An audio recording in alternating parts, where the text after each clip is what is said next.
Top quality और consistent performance के लिए सिर्फ सिल्वर पंप नाम याद रखना। ಜಯನಗರ ಸುತ್ತಮುತ್ತ ಇರುವಂತಹ ರೋಗಿಗಳು ಸಾರ್ವಜನಿಕರು ಜಯನಗರ ಆಸ್ಪತ್ರೆ ಕಡೆ ಬರುವ ಮುನ್ನ ಒಂದಲ್ಲ ಎರಡು ಬಾರಿ ಯೋಚನೆ ಮಾಡಬೇಕು. ಯಾಕಂದರೆ ಇವತ್ತು ಆಸ್ಪತ್ರೆ ಓಪನ್ ಇದ್ದರೂ ಕೂಡ ವೈದ್ಯರಿದ್ದರೂ ಕೂಡ ಸದ್ಯಕ್ಕೆ ಇಲ್ಲಿರುವಂತಹ ಒ ಪಿ ಡಿ ಸ್ಲಿಪ್ ಕೊಡುವಂಥ ಸಿಬ್ಬಂದಿಗಳಾಗಿರ್ಬೋದು, ಕೆಲವೊಂದಿಷ್ಟು ನಾನ್ ಮೆಡಿಕಲ್ ಸಿಬ್ಬಂದಿಗಳೇನಿದ್ದಾರೆ ಇವರು ಕಳೆದ 4 ತಿಂಗಳಿಂದನೂ ಕೂಡ ವೇತನ ಆಗಿಲ್ಲ ಅನ್ನೋಂಥ ಕಾರಣಕ್ಕಾಗಿ ಪ್ರತಿಭಟನೆಗೆ ಮುಂದಾಗಿದ್ದಾರೆ. ಹೀಗಾಗಿ ಸದ್ಯಕ್ಕೆ ನೀವು ನೋಡ್ಬೋದು 9 ಗಂಟೆಗೆ ಒ ಪಿ ಡಿ ಓಪನ್ ಆಗಿದೆ, ವೈದ್ಯರು ಕೂಡ ಬಂದಿದ್ದಾರೆ. ಆದರೆ ಸದ್ಯಕ್ಕೆ ಒ ಪಿ ಡಿ ಸ್ಲಿಪ್ ಕೊಡೋದಕ್ಕೆ ಮತ್ತು ಇಲ್ಲಿರುವಂತಹ ಚೀಟಿಗಳನ್ನು ಕೊಡೋದಕ್ಕೆ ಯಾರೂ ಇಲ್ಲದ ಕಾರಣಕ್ಕಾಗಿ ಹಾಸ್ಪಿಟಲ್ ತುಂಬಾ ಕೂಡ ಕ್ಯೂ ಆಗಿದೆ. ಯಾಕೆಂದರೆ ಇವತ್ತು ಸೋಮವಾರ ವೀಕೆಂಡ್ನ ಮೊದಲ ವಾರ ಆಗಿರೋದ್ರಿಂದ ಸಾಕಷ್ಟು ಪೇಷಂಟ್ಸ್ಗಳು ಕೂಡ ಬಂದಿದ್ದಾರೆ. ಯಥಾವತ್ತಾಗಿ ಚಿಕಿತ್ಸೆಯನ್ನು ಪಡಿಬೇಕು, ಎಮರ್ಜೆನ್ಸಿ ಇರುತ್ತೆ, ಬೇರೆ ಬೇರೆ ಸಮಸ್ಯೆಗಳಿರುತ್ತೆ. ಹೀಗಾಗಿ ಯಥಾವತ್ತಾಗಿ ಹಾಸ್ಪಿಟ್ಲಿಗೆ ಬಂದಿದ್ದಾರೆ. ಆದರೆ ಸದ್ಯಕ್ಕೆ ಕಳೆದ 1.5 ಗಂಟೆಯಿಂದನೂ ಕೂಡ ಸಿಬ್ಬಂದಿಗಳು ಪ್ರತಿಭಟನೆ ಮಾಡ್ತಾ ಇದ್ದಾರೆ. ಹೀಗಾಗಿ ಮೇಲ್ಗಡೆ ಇರುವಂತಹ ಕೆಲವೊಂದಿಷ್ಟು ಟೆಕ್ನಿಕಲ್ ಇರುವಂತಹ ಸಿಬ್ಬಂದಿಗಳನ್ನು ಈ ಒ ಪಿ ಡಿ ಸ್ಲಿಪ್ಪಲ್ಲಿ ಕೂಡಿಸ್ಕೊಂಡಿದ್ದಾರೆ. ಆದರೆ ಇವರಿಗೆ ಸ್ಲಿಪ್ಗಳನ್ನು ಕೊಡೋದಕ್ಕೆ ಆಗ್ತಾ ಇಲ್ಲ. ಹೀಗಾಗಿ ಕಳೆದ 1-1.5 ಗಂಟೆಯಿಂದನೂ ಕೂಡ ಪರದಾಡ್ತಾ ಇದ್ದಾರೆ ರೋಗಿಗಳು. ಚಿಕಿತ್ಸೆ ಒ ಪಿ ಡಿ ಸ್ಲಿಪ್ ಪಡೆಯೋದಕ್ಕಾಗ್ತಾ ಇಲ್ಲ. ಒ ಪಿ ಡಿ ಸ್ಲಿಪ್ ಇಲ್ಲ ಅಂದರೆ ಚಿಕಿತ್ಸೆ ಪಡೆಯೋದಕ್ಕಾಗಲ್ಲ. ಏನು ಆಗ್ತಾ ಇದೆ, ಏನು ಸಮಸ್ಯೆಗಳು ಮಾತಾಡ್ಸೋಣ. ಸರ್, ಎಷ್ಟು ಗಂಟೆಯಿಂದ ವೇಟ್ ಮಾಡ್ತಾ ಇದ್ದೀರಿ ಇಲ್ಲಿ? ಹಿಂದಿ ಸರ್. ಟಿಕೆಟ್ ಪಡೆಯೋದಕ್ಕೆ ಎಷ್ಟು ಒ ಪಿ ಡಿ ಸ್ಲಿಪ್ ಪಡೆಯೋದಕ್ಕೆ ಎಷ್ಟೊತ್ತಾಯ್ತು ಇಲ್ಲಿ ನಿಂತು? ಹಿಂದಿ ನೀವು ಎಷ್ಟೊತ್ತಾಯಿತು? ಎಷ್ಟು ಗಂಟೆ ಬಂದಿದ್ದೀರಾ? ಅರ್ಧ ಗಂಟೆ ಆಯಿತು ಸರ್, ಅರ್ಧ ಗಂಟೆ ಮೇಲೆ ಆಯಿತು. ಬಂದು ಕಾಯ್ತಾ ಇದ್ದೀವಿ, ಇನ್ನು ರೆಸ್ಪಾನ್ಸೇ ಇಲ್ಲ. ಒಬ್ಬೊಬ್ಬರಿಗೆ 10 ನಿಮಿಷ 15 ನಿಮಿಷ ಮಾಡ್ತಾ ಇದ್ದಾರೆ. ಓಕೆ, ತುಂಬ ಲೇಟ್ ಆಗ್ತಾ ಇದೆ. ಓಕೆ, ನಿಮಗೆ ಸಮಸ್ಯೆ ಆಗ್ತಾ ಇದೆ ಸರ್? ಆಯಿತು, ಅರ್ಧ ಗಂಟೆ ಮೇಲೆ ಆಯಿತು. ಯಾರು ಇಲ್ಲಿ ಜಾಸ್ತಿ ರೆಸ್ಪಾನ್ಸ್ ಮಾಡ್ತಾ ಇಲ್ಲ. ಹಂಗಾಗಿ ದಯವಿಟ್ಟು ಕಂಪ್ಲೇಂಟ್ ಮಾಡ್ತಾವಣ ಕೇಳಿ ಯಾರಿಗಾದ್ರೂ ಬಂದುಬಿಟ್ಟು. ಏನಾಗ್ತಾ ಇದೆ ಅಮ್ಮ? ಎಷ್ಟೊತ್ತಾಯ್ತು ನಿಂತು ಇಲ್ಲಿ? ತುಂಬ ನೋವು, ನಿಂತ್ಕೊಳ್ಳೋಕ್ಕಾಗಲ್ಲ. 9 ಗಂಟೆಯಿಂದ ಬಂದು ನಿಂತು ಇದು ಮಾಡ್ತಾ ಇರೋದು. ಎಂಟ್ರಿನೇ ಮಾಡ್ತಾ ಇಲ್ಲ ಸರ್. ಈಗ ಕುತ್ಕೊಂಡು ಅವರೇ ಮಾತಾಡ್ತಾರೆ. ಬರೋರಲ್ಲ, ಅವ್ರ ಪರಿಚಯರವರೆಲ್ಲ ಒಳಗಡೆ ಬಿಡ್ತಾರೆ. ಇಲ್ಲಿ ಪ್ರತಿಭಟನೆ ಮಾಡ್ತಾ ಇದ್ದಾರೆ ಈ ಒ ಪಿ ಡಿ ಸ್ಲಿಪ್ ಕೊಡೋ ಸಿಬ್ಬಂದಿಗಳೆಲ್ಲ. ಅವ್ರಿಗೆ ವೇತನ ಆಗಿಲ್ಲ ಅಂತ. ನಮ್ಗೆ ಆಗ್ತಾ ಇಲ್ಲ ನಿಂತ್ಕೊಳ್ಳೋಕ್ಕೆ. ನಾವು ಎಷ್ಟೊತ್ತಿನ ನಿಂತ್ಕೊಂಡಿದ್ವಿ. ಎಂಟ್ರಿನೇ ಸರಿಯಾಗಿ ಮಾಡ್ತಾ ಇಲ್ಲ ಇಲ್ಲಿ. ನಿಮ್ಗೇನು ಸಮಸ್ಯೆ ಆಗ್ತಾ ಇದೆ? ನೀವು ಎಷ್ಟೊತ್ತಾಯ್ತು ಬಂದು? ಏನಾಯ್ತು ಸಮಸ್ಯೆ? ಏನಾಗ್ತಾ ಇದೆ? ಕನ್ನಡ ಬರೋದು. ಓಕೆ, ತುಂಬ ಜನ ಬೇರೆ ಹೊರಭಾಗದವರು ಇದ್ದಾರೆ. ದೊಡ್ಡ ಮಟ್ಟದ ಸಮಸ್ಯೆ ಆಗ್ತಾ ಇದೆ. ಹೀಗಾಗಿ ಎಷ್ಟೊತ್ತಾಯ್ತಮ್ಮ? ಏನು 8 ಗಂಟೆಯಿಂದ ಇದ್ದೀವಿ ಸರ್, ಬೆಳಗ್ಗೆಯಿಂದ. ಏನು ಚಿಕಿತ್ಸೆಗೆ ಬಂದಿದ್ರಿ? ನಾವು ಹಾಸ್ಪಿಟ್ಲಿಗೆ ಬಂದಿರೋದು ತೋರಿಸೋದಕ್ಕೆ. 8 ಗಂಟೆಯಿಂದ ಇದ್ದೀವಿ. ಅವರೆಲ್ಲ ಹಳಬ್ರೆಲ್ಲ ಸ್ಟ್ರೈಕಲ್ಲಿದ್ದಾರೆ. ಇವರು ಹೊಸಬ್ರು ಬೇಗ ಬೇಗ ಆಯ್ತಾ ಇಲ್ಲ ಕೆಲಸ. ಸಮಸ್ಯೆ ಆಗ್ತಾ ಇದೆನಾ? ಅದೇ ನೋಡಿ ಇದ್ದಾರೆ, ನೋಡಿ ಇಲ್ಲೇನೆ ಇಷ್ಟು ಜನ ಇದ್ದಾರೆ. ಅವ್ರು ಇದ್ದಿದ್ರೆ ಇಷ್ಟು ಜನ ಇರ್ತಿರ್ಲಿಲ್ಲ. ಅವರಿಲ್ಲ ನೋಡಿ, ಇಲ್ಲಿ ಹೊಸಬ್ರು ಇದ್ದಾರೆ, ಇಷ್ಟು ಜನ ಇದ್ದಾರೆ. ಹಳಬ್ರು ಇದ್ದಿದ್ರೆ ನಮ್ಗೆ ಇರ್ತಾ ಇರಲಿಲ್ಲ.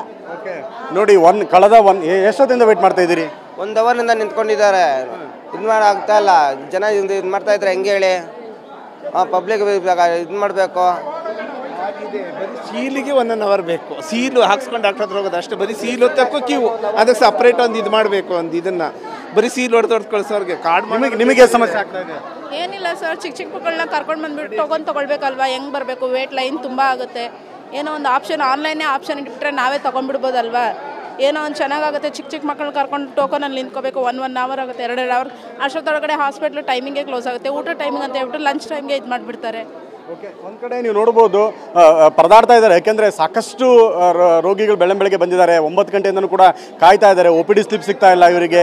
ಬೆಳಗ್ಗೆ 8 ಗಂಟೆಗೆ ಬಂದಿದ್ದಾರೆ. ಯಾಕೆಂದರೆ ಬೇಗನೆ ಇವತ್ತು ಚಿಕಿತ್ಸೆ ಪಡ್ಕೊಂಡ್ಬಿಡ್ಬೇಕು, ವೈದ್ಯರ ಟ್ರೀಟ್ಮೆಂಟನ್ನು ಪಡ್ಕೊಂಡ್ಬಿಡ್ಬೇಕು ಅಂತ ಹೇಳಿ ಸಾಕಷ್ಟು ಬೇಗನೆ ಬಂದಿದ್ದಾರೆ. ಆದರೆ ಸದ್ಯಕ್ಕೆ ಅವರಿಗೆ ಚಿಕಿತ್ಸೆ ಸಿಗ್ತಾ ಇಲ್ಲ. ಇನ್ನು ವೀಲ್ ಚೇರಲ್ಲಿ ತುಂಬ ಕ್ರಿಟಿಕಲ್ ಆಗಿರುವಂಥವ್ರು ಕರ್ಕೊಂಡ್ಬರ್ತಾ ಇದ್ದಾರೆ. ನಿಮ್ಗೇನು ಒ ಪಿ ಡಿ ಸ್ಲಿಪ್ ಸಿಗ್ತಾ ಅಥವಾ ವೇಟ್ ಮಾಡ್ತಾ ಇದ್ದೀರಾ? ಇನ್ನೂ ಸಿಕ್ಕಿಲ್ಲ. ಎಷ್ಟೊತ್ತಾಯ್ತು ಕರ್ಕೊಂಡ್ಬಂದು ಇವ್ರನ್ನ? ಒಂದು 5 ನಿಮಿಷ ಆಯ್ತು. ಏನಾಯ್ತು? ಇವ್ರಿಗೆ ಹುಷಾರಿಲ್ಲ? ಇವ್ರಿಗೆ ಬಾಡಿಯಲ್ಲಿ ಶಕ್ತಿ ಇಲ್ಲ, ನಡೆಯೋಕ್ಕಾಗ್ತಾ ಇಲ್ಲ, ಕೈ ಕಾಲು ಒಂದು ಬಿದ್ದೋಗ್ಬಿಟ್ಟಿದೆ. ಪ್ರತಿಭಟನೆ ಮುಂದಾಗಿದ್ದಾರೆ. ಅವ್ರಿಗೂ ಸಿಬ್ಬಂದಿಗಳು ವೇತನ ಆಗಿಲ್ಲ ಅಂತ ಪ್ರೊಟೆಸ್ಟ್ ಮಾಡ್ತಾ ಇದ್ದಾರೆ. ಆದರೆ ಸದ್ಯಕ್ಕೆ ಈ ರೀತಿಯಾಗಿದೆ ಸ್ಥಿತಿಗತಿಗಳು. ಏನು ಹೇಳ್ತೀರಿ ಇದಕ್ಕೆ? ಏನೋ ತೋರಿಸ್ಕೊಂಡು ಹೋಗ್ಲೇಬೇಕು. ತೋರಿಸ್ಕೊಂಡು ಹೋಗಿಲ್ಲ ಅಂದರೆ ಏನಕ್ಕೆ ಕರ್ಕೊಂಬರುತ್ತೆ? ಓಕೆ, ನೋಡ್ಬೋದು ಪಾಪ ವಯಸ್ಸಾದವ್ರು ಕೂಡ ಕರ್ಕೊಂಡ್ಬಂದಿರ್ತಾರೆ. ಸದ್ಯಕ್ಕೆ ವೈದ್ಯರಿದ್ದಾರೆ, ಎಲ್ಲರೂ ಇದ್ದಾರೆ. ಆದರೆ ಒ ಪಿ ಡಿ ಸ್ಲಿಪ್ ಕೊಡೋದಕ್ಕಾಗಲಿ ಅಥವಾ ಇಲ್ಲಿ ಇದನ್ನು ಮ್ಯಾನೇಜ್ ಮಾಡೋದಕ್ಕಾಗಲಿ ಯಾರೂ ಕೂಡ ಸಿಬ್ಬಂದಿಗಳಿಲ್ಲ. ಹೀಗಾಗಿ ದೊಡ್ಡ ಮಟ್ಟದಲ್ಲಿ ಸಮಸ್ಯೆ ರೋಗಿಗಳಿಗೆ ಕಂಡು ಬರ್ತಾ ಇದೆ. ಹೀಗಾಗಿ ರೋಗಿಗಳು ಕೂಡ ಪರದಾಡುವಂತಹ ಸ್ಥಿತಿ ಎದುರಾಗಿದೆ. ಕಳೆದ 1-1.5-2 ಗಂಟೆಯಿಂದನೂ ಕೂಡ ಇದೇ ರೀತಿಯಾಗಿ ಅವರು ಈ ಸ್ಥಿತಿಗತಿಗಳು ಕಂಡು ಬರ್ತಾ ಇದೆ. ಒಂದು ರೀತಿಯಂತಲ್ಲಿ ಸಿಬ್ಬಂದಿಗಳು ಪ್ರೊಟೆಸ್ಟ್ಗೆ ಮುಂದಾಗಿದ್ದಾರೆ. ಜೊತೆಗೆ ಅವರಿಗೆ ಆಗಬೇಕಾಗಿರುವಂಥ 4 ತಿಂಗಳ ವೇತನಕ್ಕಾಗಿ ಅವರು ಬೇಡಿಕೆಯನ್ನು ಇಟ್ಟಿದ್ದಾರೆ. ಏನು ಬೇಡಿಕೆ ಇಟ್ಟು ಇವತ್ತು ಪ್ರತಿಭಟನೆಗೆ ಮುಂದಾಗಿದ್ದಾರೆ ನೀವು? ಬೇಡಿಕೆ ಅಂತೂ ಏನಿಲ್ಲ ಸರ್. ಸ್ಟಾರ್ಟಿಂಗ್ 4 ಮಂತ್ಸಿಂದ ನಮಗೆ ಸಂಬಳಗಳಿಲ್ಲ. ವಿತ್ ABD ಅಮೌಂಟು ಬರಬೇಕಾಗಿತ್ತು, ಅದು ಬರ್ತಾ ಇಲ್ಲ. ABRKದು ಬರ್ತಾಯಿದೆ. ಸೊ ಇದರಿಂದ ತುಂಬಾ ಪ್ರಾಬ್ಲಮ್ಸ್ ಇಶ್ಯೂ ಆಗ್ತಿದೆ. ಮನೆಯಲ್ಲಿ ದೊಡ್ಡ ಗಲಾಟೆಗಳೇ ಆಗ್ತಾಯಿದೆ. ಕೆಲಸಕ್ಕೆ ಹೋಗ್ತಿದ್ದೀರಾ, ಏನು ಮಾಡ್ತಾಯಿದ್ದೀರಾ ಅಂತ ಇದು ಮಾಡ್ತಾಯಿದ್ದಾರೆ. ಸೊ ಅದಕ್ಕೆ ಸ್ವಲ್ಪ ನ್ಯಾಯ ಕೊಡಿಸಿ ಅಂತ ಇದು ಮಾಡ್ತಾಯಿದ್ದಾರೆ ಸರ್. ನೀವು ನೋಡ್ಬೋದು ಸಿಬ್ಬಂದಿಗಳೇನಿದ್ದಾರೆ ಒ ಪಿ ಡಿ ಸ್ಲಿಪ್ ಕೊಡಬೇಕಂತ ಸಿಬ್ಬಂದಿಗಳು ಪ್ರತಿಭಟನೆಗೆ ಮುಂದಾಗಿದ್ದಾರೆ.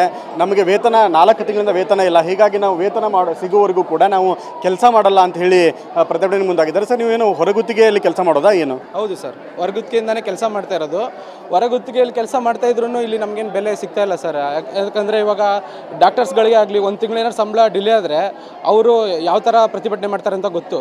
ಬಟ್ ನಮಗೆ ಯಾರು ಹೇಳೋರಿಲ್ಲ ಕೇಳೋರಿಲ್ಲ. ಇವಾಗ ಮೇಲಧಿಕಾರಿನ ಕೇಳಿದ್ರೆ ನಿಮ್ಮ ಏಜೆನ್ಸಿ ಅವ್ರು ಕೇಳಿ ಅಂತಾರೆ, ಏಜೆನ್ಸಿ ಅವ್ರು ಕೇಳಿದ್ರೆ ಇವ್ರನ್ನ ಕೇಳಿ ಅಂತಾರೆ. ನಾವು ಮಧ್ಯದಲ್ಲಿ ನಿಂತ್ಕೊಂಡು ಏನು ಮಾಡಬೇಕು ಅಂತ ನಮಗೆ ಗೊತ್ತಾಗ್ತಾ ಇಲ್ಲ. ತಿಂಗಳಿಂದ ಪೇಮೆಂಟ್ ಆಗಿಲ್ಲ. ಇವಾಗ 5ನೇ ತಿಂಗಳು ಸರ್, ಇದು 4 ತಿಂಗಳು ಕಂಪ್ಲೀಟ್ ಆಗಿದೆ. ಇಲ್ಲಿ ಮನೆಯಲ್ಲಿ ಪರಿಸ್ಥಿತಿ ತುಂಬ ಎಲ್ಲರದು, ನಾನು ಒಬ್ಬಂದೇ ಅಂತಲ್ಲ, ಎಲ್ಲರದೂ ಹೊರಗುತ್ತಿಗೆಯಲ್ಲಿ ಕೆಲಸ ಮಾಡೋರು ಎಲ್ಲರದು ಇದೇ ಪರಿಸ್ಥಿತಿ ಆಗಿದೆ ಸರ್. ಓಕೆ, ಈಗ ಸಂಬಂಧಪಟ್ಟ ಅಧಿಕಾರಿಗಳು ಏನು ಹೇಳಿದ್ರು ಗಮನಕ್ಕೆ ತಂದರೆ? ಇವಾಗ ನೀವು ಬರೋಕ್ಕಿಂತ ಮುಂಚೆನೇ ಬಂದಿದ್ರು ಸರ್, ಅವ್ರು ಮಾತಾಡಿದ್ರು. ಇವಾಗ 1 ತಿಂಗಳದ್ದು ಹಾಕ್ಸ್ತೀನಿ ಅಂತ ಹೇಳಿದ್ರು. ಆಮೇಲೆ ಇನ್ನೊಂದು ಚೆಕ್ ಸೈನ್ ಮಾಡ್ಕೊಡ್ತೀನಿ ಅಂತ ಹೇಳಿದ್ರು. ಬಟ್ ಒಂದು ಚೆಕ್ ಆಲ್ರೆಡಿ 15 ದಿನ 20 ದಿನ ಆಯಿತು ಸರ್ ಚೆಕ್ ಮಾಡಿ, ಇನ್ನೂ ಬಂದೇ ಇಲ್ಲ ಅದು. ಬಟ್ ನಮಗೆ ಇವ್ರ ಮೇಲೆ ನಂಬಿಕೆನೇ ಇಲ್ಲ ಸರ್. ಇವಾಗ ಆಗ್ತಾರೆ, ಇವಾಗ ನಾಳೆ ಆಗ್ತಾರೆ ಅಂತ ನಂಬಿಕೆನೇ ಇಲ್ಲ. ಯಾರ್ಯಾರು ಈಗ ಕೇವಲ ನೀವೇನು ಒ ಪಿ ಡಿ ಸ್ಲಿಪ್ ಕೊಡೋರು, ಯಾರ್ಯಾರು ಸಿಬ್ಬಂದಿಗಳು ಪ್ರತಿಭಟನೆಯಲ್ಲಿ ಭಾಗಿಯಾಗಿದ್ದಾರೆ, ಯಾರ್ಯಾರಿಗೆ ವೇತನ ಆಗಿಲ್ಲ ಸರ್? ಇವಾಗ ನಮ್ಮ ಡೇಟಾ ಎಂಟ್ರಿ ಆಪ್ರೇಟರ್ಸ್ಗೆ ನಮ್ಮ ಮೇಯ್ನಾಗಿ ನಾವೇ ಮಾತಾಡೋಕ್ಕೆ ಬಂದಿರೋದು. ನಮ್ಮ ಡೇಟಾ ಎಂಟ್ರಿ ಆಪ್ರೇಟರ್ಸ್ಗೆ ಯಾರಿಗೂ ಆಗಿಲ್ಲ. ಓಕೆ, ಮತ್ತೆ ಯಾರಿಗಾಗಿಲ್ಲ? ನನಗೆ ಮಾಹಿತಿ ಇರೋ ಪ್ರಕಾರ ಇಲ್ಲಿ ಸೆಕ್ಯೂರಿಟಿಗಳು ಡಿ ಗ್ರೂಪರ್ಸ್ಗೆ ತುಂಬ ಪ್ರಾಬ್ಲಮ್ ಆಗ್ತಾ ಇದೆ. ಅದೇ ಹೊರಗುತ್ತಿಗೆ ಇರೋರಿಗೆ ಇಲ್ಲಿ ಸ್ಯಾಲ್ರಿಗಳು ಆಗ್ತಾ ಇಲ್ಲ ಎಲ್ಲರಿಗೂ. ಹೌದು ಸರ್. ಇದು ಸದ್ಯಕ್ಕೆ ಈ ಆಸ್ಪತ್ರೆಯಲ್ಲಿ ಕೆಲಸ ನಿರ್ವಹಿಸುವಂತಹ ಹೊರಗುತ್ತಿಗೆ ನೌಕರರಿಗೆ ವೇತನ ಆಗಿಲ್ಲ. ಕಳೆದ 4 ತಿಂಗಳಿಂದ ವೇತನ ಆಗಿಲ್ಲ. ಹೀಗಾಗಿ ಅವರು ಕೊನೆಗೆ ರೊಚ್ಚಿಗೆದ್ದು ಇವತ್ತು ಪ್ರತಿಭಟನೆಗೆ ಮುಂದಾಗಿದ್ದಾರೆ. ಇದರ ಬಿಸಿ ರೋಗಿಗಳಿಗೆ ತಟ್ಟಿರುವಂಥದ್ದು.